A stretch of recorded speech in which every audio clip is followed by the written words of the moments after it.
कबीर परमेश्वर जी की डिक्शनरी में इम्पॉसिबल वर्ड नहीं है।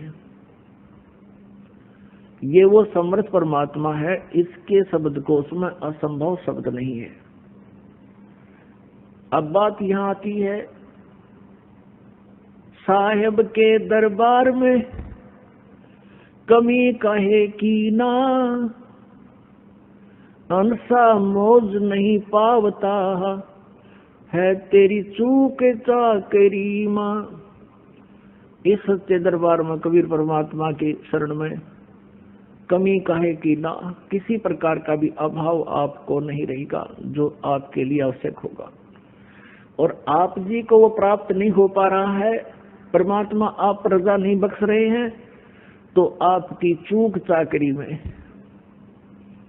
आपकी कोई सेवा में, आपकी श्रद्धा में कोई चूक है, उसको सेट करो और फिर देखना कैसे। कई भोले व्यक्ति क्या कहते हैं जी, आपने जोत बोला था, मैंने जोत भी चढ़ा दी, आप जी ने पाठ के लिए कहा था, मैंने पाठ भी करा दिया, और मुझे कुछ भी लाभ नहीं हुआ। पुण्यात्माओं, ये तो हो नहीं सकता कि कुछ भी लाभ ना हो, ये तो वो कहेगा तो भी हम नहीं मान सकते। उसके कारण ये हो सकता है कि उसमें कोई मर्यादाहीनता हो, वो दूसरी बात है। फिर भी आप जी ने जैसे परमात्मा की साधना शुरू की है, कई भक्त कहते हैं हमने सतनाम भी प्राप्त हो गया है, हमने 8-9 महीने भक्ति करते भी हो गए हैं, कोई विशेष सा लाभ नहीं महसूस हो रहा। तो पुण्यात्माओं, अभी आपको बता, धीरे धीरे रेमना, धीरे सब कुछ हो, माली सींचे 100 गड़ा, समय आए फल हो। और दूसरी बात यह है, जैसे किसी के ऊपर आपदाएं आई हैं, कोई दुखी है तो अपने पाप कर्मों से है, पिछले जन्म के पाप कर्मों के आधार से आपका प्रारब्ध बना है। वो प्रारब्ध के दुख, वो पापों का जो संकट आपके ऊपर मंडरा रहा है, आपको परेशान कर रहा है, तो उसके लिए आपको ये साधना बताई गई है, भक्ति प्रारंभ कीजिए, आप करते रहिए। जितनी भक्ति, दान, धर्म, सेवा और ये आप बढ़ाते चले जाओगे, उतना ही आपको राहत मिलती चली जाएगी। अब अनजान व्यक्ति ही ऐसी बात कर सकता है, जैसे सर्दी के मौसम में उसने कंबल ओढ़ रखा है, कंबल दे दिया गया उसको, उसने कंबल ओढ़ लिया, सर्दी से निवारण के तरीके बताए हैं कि स्वेटर पहन लो, स्वेटर से भी सर्दी फिर भी महसूस हो रही है तो जर्सी पहन लो, जर्सी से भी महसूस हो रही है तो फिर कंबल ओढ़ लो। तो पुण्यात्माओं, यदि फिर भी सर्दी महसूस हो रही है तो रात्रि के समय भाई रजाई भी जोड़नी पड़ेगी, रजाई भी डाल लो, तभी जान बचेगी। और कोई ये कहे कि आपने कहा था मैंने स्वेटर भी पहन ली, आपने कहा मैंने जर्सी भी पहन ली, आपके कहे से मैंने कंबल भी ओढ़ लिया, मुझे सर्दी लग रही है, मैं तो नहीं रखूंगा ये सब साधना, ये कंबल जर्सी सब फेंक दूंगा। तो ये बातें महामूर्ख कर सकता है या किसी ने नशा कर रखा हो। तो ऐसी स्थिति है उस व्यक्ति की जो ये कहता है कि आप जी ने ये साधना बताई, मैं उसको भी कर रहा हूँ, ये भी बताई उसको भी कर रहा हूँ, और अभी भी मुझे पूर्ण लाभ प्राप्त नहीं हो पा रहा। तो उसके लिए वो कहता है कि फिर मैं तो नाम छोड़ दूंगा, मेरी दिल करता है मैं साधना त्याग दूं। तो साधना त्याग देने से तो फिर क्या होगा, जैसे कोई कहे मैं तो जर्सी भी निकाल के फेंक दूंगा, कंबल भी फेंक दूंगा, मुझे को राहत नहीं मिल रही, तो नमूनिया होकर मरेगा। फिर उसका ये कोई तरीका है उसको उतार के फेंक दूं, उसका तरीका है कि और एक कंबल और जोड़ बल के इसी तरीके से जान बचेगी। यानी भक्ति, आप अपने मंत्र का जाप और जितना भी ये हवन आदि के लिए, ज्योति के लिए जो भी आप कर सकते हो सामर्थ्य अनुसार इसको बढ़ाते चले जाओ। इसी से आपका जीवन सुरक्षित होगा। क्योंकि जैसे आप सर्दी ज्यादा है, कंबल ओढ़ लिया, उससे भी नहीं ठीक हो रही है, तो फिर आप एक कंबल और डालिए, उसी से बचेगी। क्योंकि जैसे आपके पाप कर्मों की सर्दी ज्यादा है, तो पुण्यात्माओं इन साधनों के करने से, यानी आपने स्वेटर भी पहन ली, जर्सी भी पहन ली, कंबल भी ओढ़ लिया, और फिर भी हाथों की उंगली और पैरों की उंगलियां भी आप अभी भी ठंडी हैं, तो कोई बात नहीं, आपकी जान बचेगी। क्योंकि सर्दी बहुत है। अब जो साधन आपको प्राप्त है ये आपकी मृत्यु नहीं होने देगा, आपकी जान बची रहेगी। धीरे धीरे सर्दी भी समाप्त हो जाएगी। तो इसी प्रकार जो साधनाएं आपको दी जाती हैं और फिर भी आपको कोई महसूस हो रहा है कि मैं बिल्कुल पूर्ण रूप से जो सही लाभ प्राप्त नहीं कर पा रहा हूं, तो ये समझना कि आपके पाप कर्मों की सर्दी अधिक है। जो साधन आपको मिल गए हैं ये आपके जीवन रक्षा करेगा, आपको हानि नहीं होने देगा। आप डरे हुए हो, आप बहुत आपदाओं से पीड़ित हो, बहुत बुरी तरह सताए हुए हो, आपको थोड़ी सी भी सर्दी, वो कर्म की जो दंड है वो अधिक महसूस होता रहेगा। लेकिन अब परमात्मा आपके भी और आपके परिवार के जीवन की रक्षा करेगा, और ये बुरे संस्कार थोड़ा बहुत प्रभाव रखेंगे, कोई दिक्कत नहीं, आपको हानि नहीं होने देगा।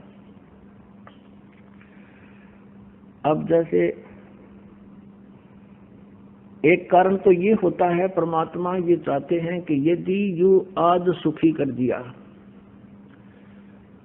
यदि आज ही आपको सभी सुख कर दें, तो कल आप यहाँ नहीं आओगे, ठेकियां पकड़े पाओगे शराबवाड़ा पे, और वहां लाइन लाकर ना जाने कितनी दारू पी जाओगे। तो कहने का भाव ये है, परमात्मा कहते हैं इसे सुख के माथे पत्थर पड़ो, सुख के माथे सिला पड़ो, जिसते नाम हृदय ते जावे, और बलिहारी व दुख के जो पल पल नाम रटावे। परमात्मा कबीर जी कहते हैं कि आप यही प्रार्थना किया करो, हे भगवान ऐसा सुख ना देना जिससे आपकी भूल पड़ जावे, आपसे दूर हो जाऊं, आग लगे से सुख के, और बलिहारी उस दुख के जो आपकी याद दिलावे पल पल में। तो इतना कष्ट भी अनिवार्य ही होगा, वही परमात्मा आप पर बनाए रखेगा।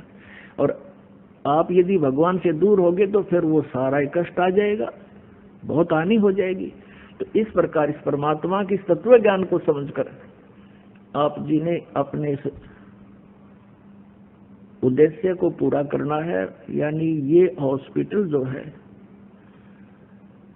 जन्म और मृत्यु के रोग को काटने वाला है। जब तक ये रोग आपका नहीं कटेगा, आपको सुख प्राप्ति नहीं हो सकती। परमेश्वर कहते हैं कबीर जी के झूठे सुख को सुख कहे, ये मान रहा मनमोद, ये सकल तभी ना काल का, कुछ मुख में कुछ क्रोध है। अपनात्मा परमात्मा बताते हैं, मानुष जन्म पाए कर जो नहीं रटे हरि नाम, जैसे कुआ जल बिना फिर बनवाया क्या काम। कुआ बनवा दिया, बढ़िया उसके कंस्ट्रक्शन करा दी, और उसमें जल है नहीं, तो नाम कूप अवश्य है लेकिन गुण कूप के नहीं। जो व्यक्ति आज से कितना बड़ा सेठ हो, कितना ही वो बड़ा पोस्ट प्राप्त हो, मंत्री, मुख्यमंत्री, प्रधानमंत्री है, यदि वो सत भक्ति नहीं कर रहा तो वो जल रहित कूप है। पुण्यात्माओं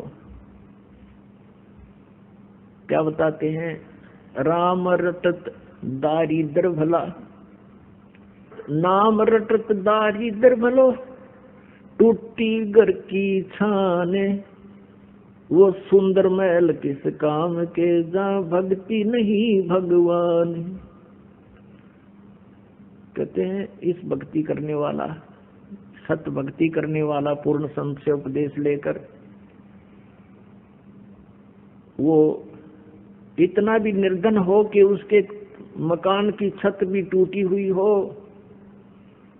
और वो सत भक्ति कर रहा है, और एक सुंदर चिप्स के मार्बल ला रखे, कोठी बना रखी और 3-3 4-4 मंजिल की, उसमें रहने वाला प्राणी सब भक्ति नहीं कर रहा है, तो परमात्मा कहते हैं राम रटत दारिद्र भला, टूटी घर की छान और वो सुंदर महल किस काम के, जहां भक्ति नहीं भगवान। फिर क्या बताते हैं, मानुष जन्म पाया कर नहीं रटे हरि नाम, जैसे कुआ जल बिना भाई बनवाया क्या काम। अपन आत्मा झूठे सुख को सुख है ये मान रहा मनमोद। अब आप जी तो यहाँ मांगने आते हो घना धन हो जाए, एक मोटरसाइकिल ले लूं या फिर एक कार बढ़िया ले लूं, एक कोठी बना लूं। परमात्मा कहते हैं तो पहले तू भक्ति कर कुछ दिन, क्योंकि आज जमाना टाइम ऐसा है, ये कार मोटरसाइकिल तो आम हो रही है। परमात्मा बंदी छोड़ कहते हैं ये भी समस्या तेरी हल कर दूंगा यदि तेरी नीत साबित देखूंगा। यदि तू भक्ति से वंचित नहीं होता दिखेगा तो ये भी सब समस्या का समाधान अवश्य कर देंगे, क्योंकि फिर आपको कार मोटरसाइकिल भगवान देगा, आप कहाँ जाओगे? आप यहाँ आओगे भगवान के दरबार में और 2 और बिठा के लाओगे, पड़ोसियों ने उनका उद्धार कराओगे तो आपको कार देगा, भगवान अवश्य देगा।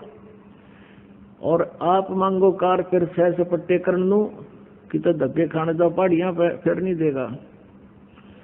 तो कहने का भाव ये है कि आपको संसारिक सुविधाएं भी देगा, लेकिन उसका सदुपयोग करते दिखोगे तो आपको सब सुविधाएं देगा। आपकी नीति ये देखेगा। जैसे अब हम क्या देखते हैं, 10-10 वर्ष से जिन्होंने नाम लिया है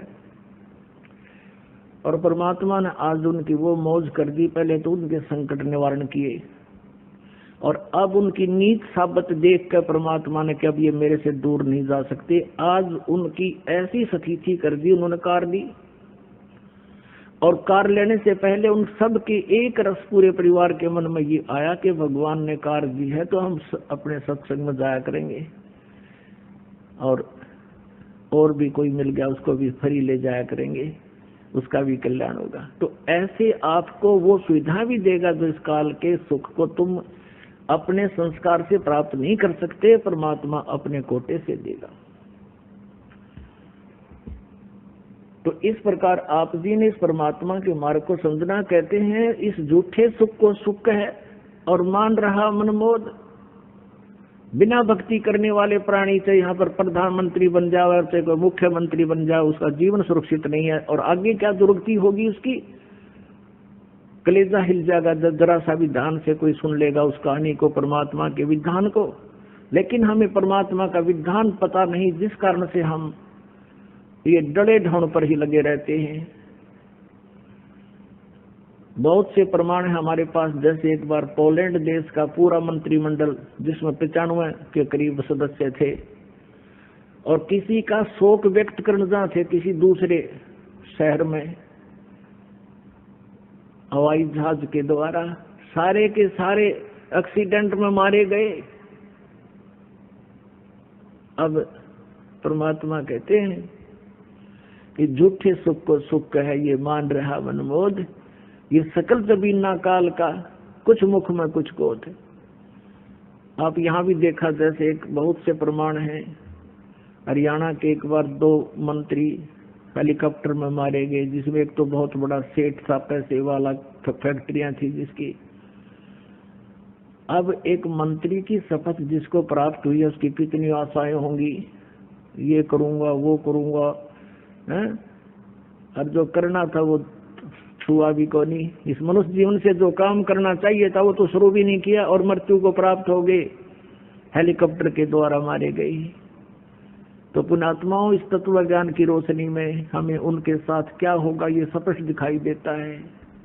फिर पीछे तू पशुआ की जय दीजय बैल बुना, चार पहर जंगल में डोले तेरा तो ना पेट भरे। पीछे से एक आंध्र प्रदेश के मुख्यमंत्री, उसके बाद एक अरुणाचल प्रदेश के मुख्यमंत्री हेलीकॉप्टर में जा रहे थे। और क्या क्या आशाएं होती हैं। हम छोटे से परिवार के सदस्य होते हैं, एक छोटी सी पोस्ट होती है हमारी, पता नहीं क्या क्या उमंगें होती हैं, ये करूंगा वो करूंगा ऐसा कर दूंगा। ऐसी उनकी तो ना जाने कितनी आशाएं होंगी। और 1 सेकंड में मारे गए, 3 दिन में लाश मिली उनकी, कोई पानी पिलाने वाला भी ना मिला उनको समय पर। भगवान को भूल के ये इंसान हवा में उड़ जाता है और भूल जाता है कि तू कभी यहाँ से जाएगा। जाना सभी को है, लेकिन जाने जाने में अंतर होता है। परमात्मा कबीर जी कहते हैं, आए हैं सो जाएंगे राजा रंग फकीर, एक सिंहासन चढ़ चले एक बंधे जात जंजीर। आप जी जाओगे, आपके लिए विमान आएगा, और जो सत भक्ति नहीं करते थे, को प्रधानमंत्री मर जाए उसको बांध कर ले जाएंगे यम के दूत, जैसे अपराधी को ले जाते हैं। क्योंकि जिन हर की चोरी करी और गए राम गुण भूल, ते बिदना बागुल किए रहे उर्दमुख झूल। जो परमात्मा की भक्ति नहीं करते वो परमात्मा के चोर हैं, अपराधी हैं वो लोग। उनको फिर यम के दूत, काल के दूत पकड़ कर ले जाएंगे और आप जी को आदर के साथ सिंहासन पर बैठाकर, विमान में बैठाकर परमात्मा की प्यारी आत्माएं आपको साथ लेकर जाएंगे। और भगवान आएगा इस दास के रूप में। तो आए हैं सो जाएंगे राजा रंग फकीर, एक तो सिंहासन चढ़ कर जा, एक बंधे जात जंजीर। जाने में कितना अंतर हो जाता है।